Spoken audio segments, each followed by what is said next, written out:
Hello and welcome to another video here at Masters of Transition. Today's video is about the question, how can we become one global society? And with that, I mean a society which is focusing on what unites us as human beings and not what separates us. So I'm talking about humanitarian values like cooperation, like freedom, like sovereignty. I'm talking about a society where people, their opinions, their ideas can move freely in alignment with the greater good. So, because today, if you look around, there's a lot of separation going on, right? Like there's all these protests, there's blacks against whites, Muslims against Jewish, people pro-mass vaccination against people against mass vaccination, nation A against nation B, and so on and so forth. So, the question is, why is all that happening right now, and what can we do in order to move from that massive phase of separation towards the next step in our collective evolution, which is more characterized by cooperation, by coexistence, and by friendship, by freedom? So the question is, why is all this happening right now? And if you look at astrology, or if we look at the big cycles in our collective evolution, we see that every 2000 years roundabout, mankind moves from one era towards the next era. And the last era is the era of Pisces, and that era started round about the birth of Jesus Christ, so 2000 years ago. And now we are in the midst of a transition into the age of Aquarius. And this transition phase started around about 1950 and it will end about 2050. And the old era, the era of Pisces, it was characterized by competition, by the survival of the fittest, by you against me, we against them, versus the new era, which is about to emerge, is characterized by coexistence, by co-creation, by us, by together, by freedom and sovereignty. So I think this time, as messy as it seems at the moment, when all these things are boiling up, and they do, and they will continue to do so, is a big chance for us as humanity to move towards a next step. So is this an illusion, especially right now, talking about this opportunity? I don't think so. But there's work to be done in order to get there, right?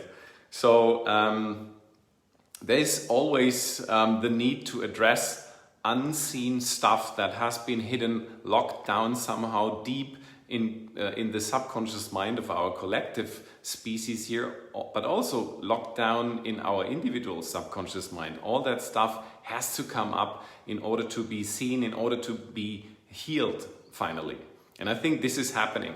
Humanity is not going crazy, the world is not going down, but all the stuff that has been always there for the last 2000 years and more, it's coming up, it's about to be seen. And this is why we see all that mess. And what we also see is old systems coming to an end. Everything which is based on non-solid ground, on a ground that is not serving the greater good, on a ground that was only serving a small group of interests, that is coming to an end now because a new paradigm wants to emerge. So what's the root cause of all this? I believe the root cause of all these problems we are seeing, like racism, pollution, wars, destruction, even wars between men and women, a lot of separations going on, like even the human race is somehow separate from its own planet.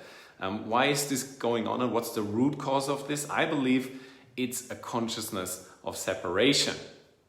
And especially over the last 2000 years, the leaders that were leading our society, and it were like kings, queens, but also religious leaders, and also, of course, governments and governmental institutions, but also private institutions with a lot of power, they were led, and they are still led by leaders that are operating out of the old paradigm of separation.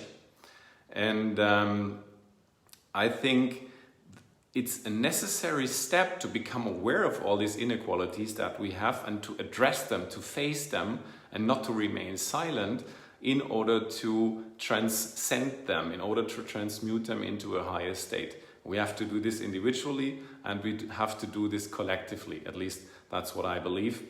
And I think that's what's exactly going on.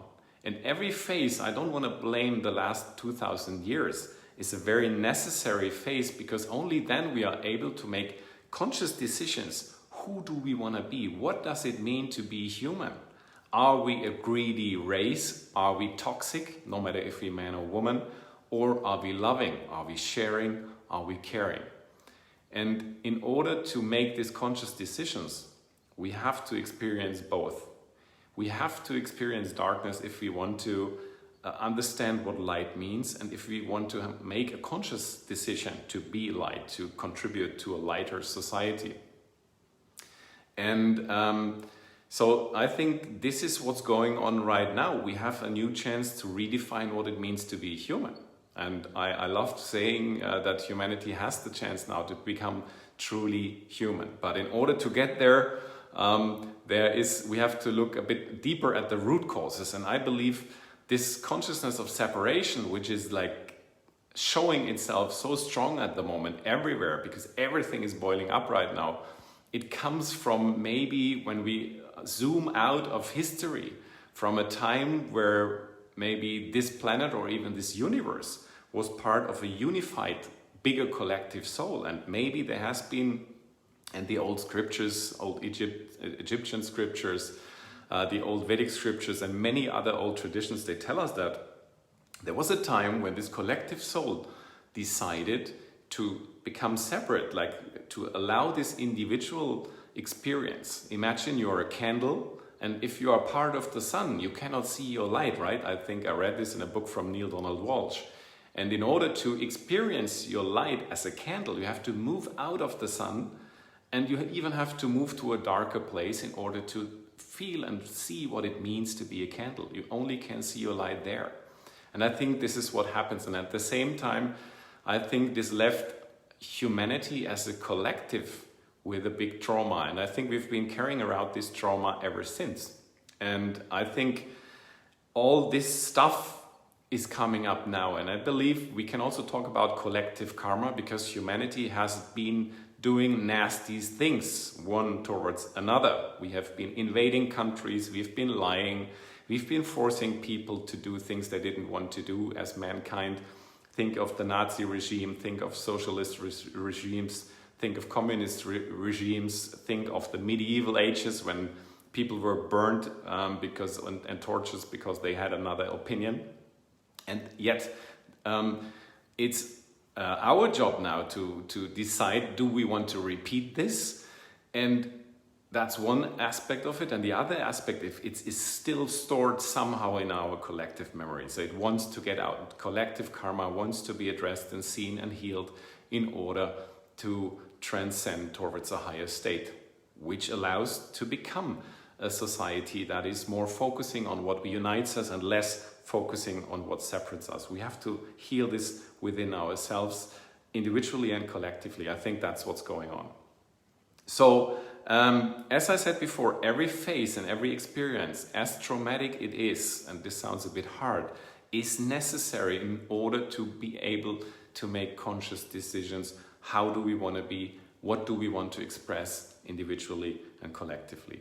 So, still, the question is, how can we move from that state of separation, from the consciousness of separations, and from that society which is massively fragmented and separated from each other, like blacks against whites, nations against nations, believers of one religion against the believers of another religion? How can we move towards a higher state of unity? And I believe the solution, how can we build this one global society, build on humanitarian values? There's 3 phases for that.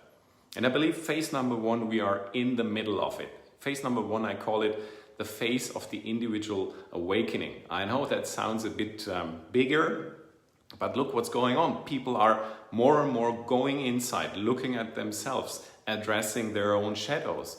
And the more they see, oh wow, in myself, not everything is in order. There's a lot of suppressed feelings like grief, anger, aggression, self-hatred, maybe also feelings of superiority, like I am better than you. We have to address this stuff, and as they become aware of their shadows, and that's not nice, it's not a good feeling, but it's part of the game, they start to see more about the shadows going on around us in the collective. I believe that's what's going on at the moment. And at the same time, we see everywhere people becoming coaches, becoming yoga teachers, doing inner work, seeing light workers, seeing new inventions of more humanitarian ideas that can really serve the greater good, that can serve the people, that can serve the planet. We see that. It's like a huge mosaic of independent people starting to take action by becoming aware, first of all, that they create the world, that they create their reality. And modern science, modern epigenetics, modern metaphysics, but also the old mystics of all times, they have told us again and again and again, we create reality with our intentions, so with our mind and with our emotions. And so this is true as an individual and as a collective. So the more we go now into a state of fear and anger, the more we create a collective reality which has to be where there's a lot of fear and anger, where are things happening that cause us to feel more fear and anger. So on the other side, if we address these emotions and if we make a collective choice again and again, person by person, individual choice then collective choice, we choose to focus on what unites us. Even if we have a different opinion, we don't focus on me against you anymore. That's the old game. That's more of the old. We don't need that anymore. So this will change the game step by step. So that's phase number one. People are becoming more and more aware how they create their own reality as an individual, and thus means they also become aware that we collectively, as many individuals, create our collective reality and our collective destiny. So that's phase number one. Phase number two, I call it conscious leaders taking action. Meaning, all these people now who have felt within themselves, wow, I'm a creator, I'm no victim of what's going on, even if it hurt. In some level of my consciousness, I have attracted this situation in order to heal something which I was maybe even not aware of because it was locked down deep into my subconscious mind. These people now take action. That means no matter if there are teachers, no matter if there are inventors, no matter if there are artists, no matter if there are pioneers in their arena, no matter if there are in media, in business, in finance, in healthcare, in entertainment, everywhere, this new consciousness of unity, of service, of true from the people, of the true thinking from the people for the people, will now wants to happen, wants to take place. That means everywhere, little by little, in their small area of influence, they start influencing their surroundings, and step by step, their influence grows bigger. So that's the second phase, conscious leaders taking action.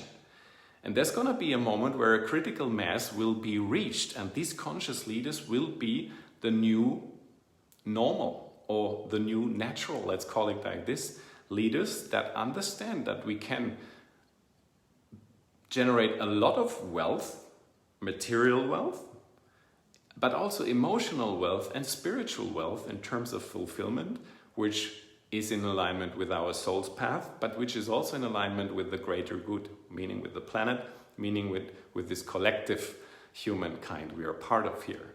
And that's the second phase. And then there's going to be a third phase. And this is the phase when these new conscious leaders that come from a different consciousness, that have made a conscious decision, we operate looking for the greater good.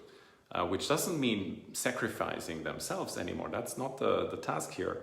They become the new. They will become part of the power structures. So at the moment, the systems are led by many old leaders operating in the old paradigm of separation, and in phase 3, this people operating from another consciousness. They will become part of the new, let's say, global leadership team of this planet. And this is when a major shift towards a more human and humanitarian society, which I call the true one society, will have taken place. Will it take time? Of course. Will you be ridiculed, especially in phase 1 and 2? Of course. The old tries to preserve the old, while the new is trying to be born. And so it takes a lot of courage to speak up, to feel what we want to contribute. But in the end, I think there's now a big chance, even if the whole situation looks really messy, to create a world which is more unified and where we live together as, let's say, friends, as part of a family, where we see what unites us and where we don't focus anymore so much on what separates us. So, having said this, I hope you liked this video. If you know people who resonate with this message, please share it and let's create this world we all want to live in. See you soon in the next video. Ciao.